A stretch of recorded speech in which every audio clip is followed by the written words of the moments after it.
Alex Pierson with you here on 640 Toronto. Busy Monday kicking things off. And of course, already dozens of names being tossed around. Who's going to take John Tory's job?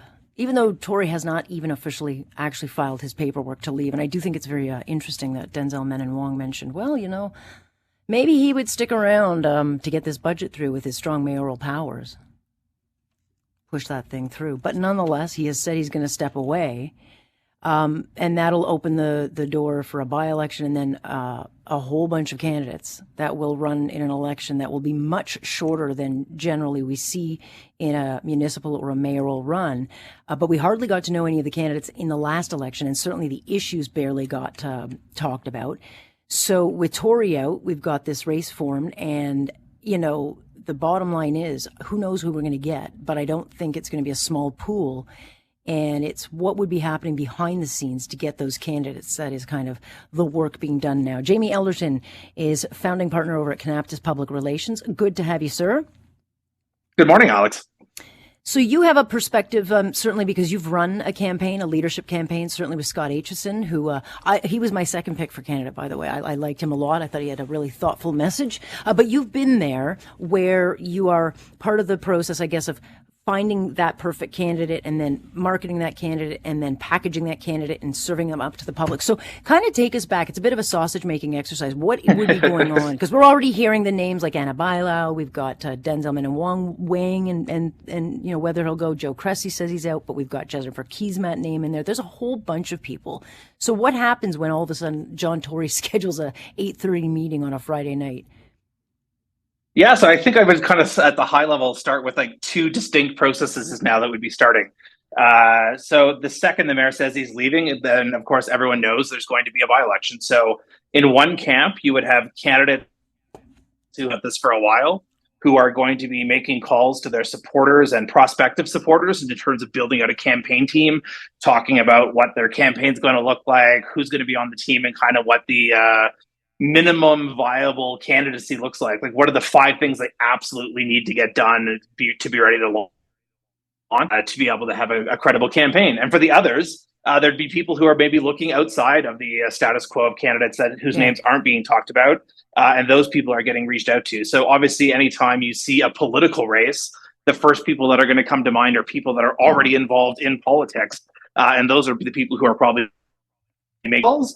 Whereas for others who have worked behind the scenes on campaigns and see an issue set in the state of Toronto and want to have the city take a different tact and want to see some different ideas put to the table, longtime campaigners and activists would be approaching people who maybe haven't been involved in politics before, but have an existing plan to see if they would consider putting their name on the ballot and starting to building out the campaign. So there's the kind of the people who want to run, who are trying to build teams. And then there's people who have been in campaigns who would be reaching out to people who haven't necessarily run in the past to see if they would have an interest. And again, look to put forward the kind of what a minimum viable minimally would look like to give them a shot at getting out of the gate and building out from there. Yeah, I mean, you're going to hear the usual suspects. Josh Matlow's name is kind of always thrown out there, like he's the assumed choice, which I don't even see him. I don't actually see him being a top contender ultimately. That's just my view.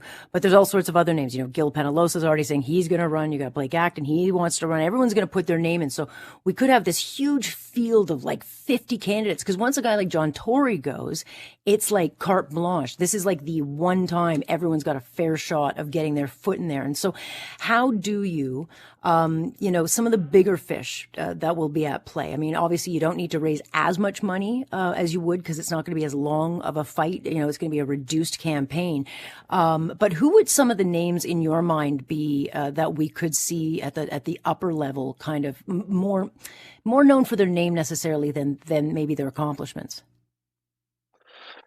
I think you've already kind of heard some people online talk about how, say, someone like a Pinball Clemens or a Lisa Laflamme, and I think it's literally people just speculating, floating names out there and kind of driving the conversation. But when it comes to actual municipal politics and what's going on at City Hall, I think Bradford's name's at the top of that list. He has been a Tory ally to chart his own path in City Council that neither falls into a camp on the left or the right, which I think is an advantage for him coming out of the gate. He has real experience as a city planner prior to becoming a councillor.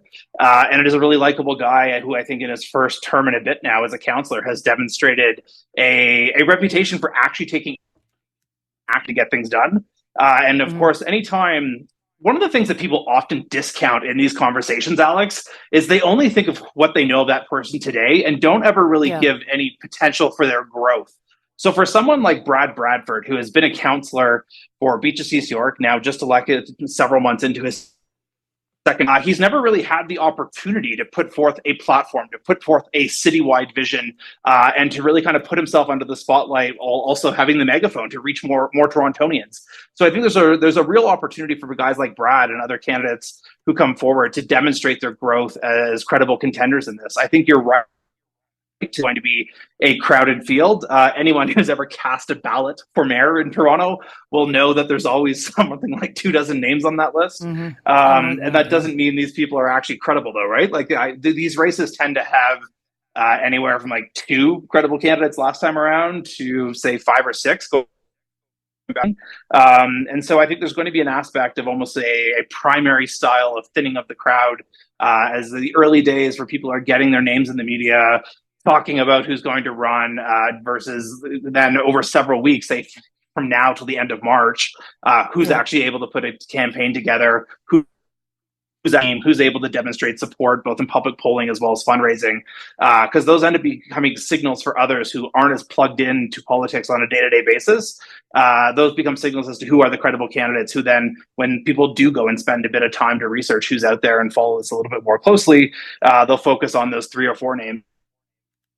24 they'll see on the final ballot.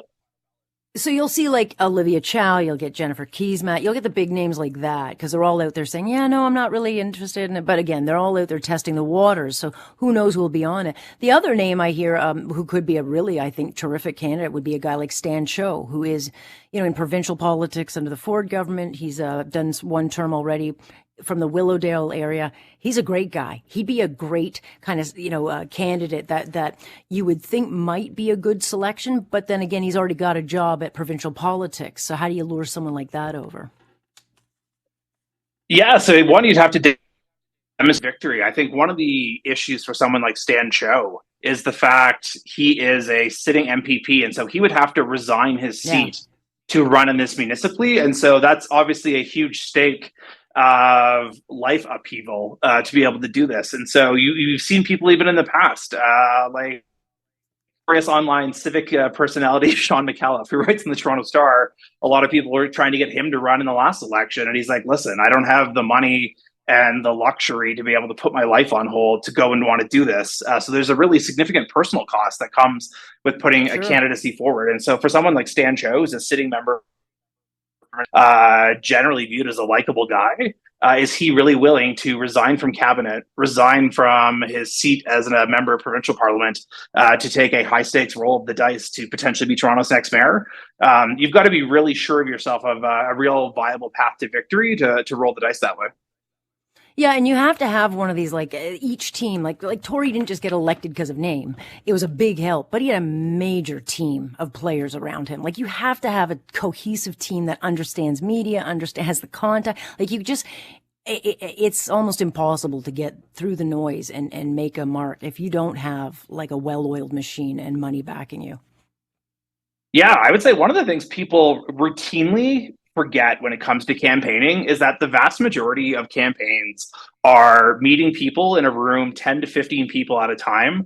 It's away from the spotlight. It's away from the flash and the kind of panache of what you think of like bigger press conferences and high media, actually connecting with people where they are. And if you look at the diversity of Toronto, and I don't just mean that in an ethnic diversity sense, but in the true diversity of Toronto, of its neighborhoods, of its socioeconomic composition, and a factor, being able to connect to each of those communities, being known when you have to, the name recognition, what it gives you is it means you're a bit of a known commodity when you reach out to say hello. If you don't have any name recognition and you're essentially unknown in the city, before you can say anything about what you want to do, you have to end up spending time just talking about yourself to prove you're credible to these people. So having campaign teams and activists and campaigners in each little pocket of the city who can give you that credibility so you don't have to spend the first 15 minutes of a 30-minute meeting talking about yourself gives you so much further open to be able to connect with people. So it's and the unglamorous aspect of like, again, going to coffee meeting by coffee meeting, knocking on doors. People don't think these things matter, but these are the way you actually connect with people where they are and build that rapport and trust. And it's the reason why in 2023, it's still the bread and butter of campaigning. Oh, yeah. No, thank you. Too much work. But nonetheless, I have a feeling you and others will be very busy over the next bit. So thanks for the insight, Jamie. Appreciate it. Thanks, Alex. That is Jamie Ellerton, who has done a lot of these campaigns. They are not easy. They are not for the weak. And certainly you got to have money.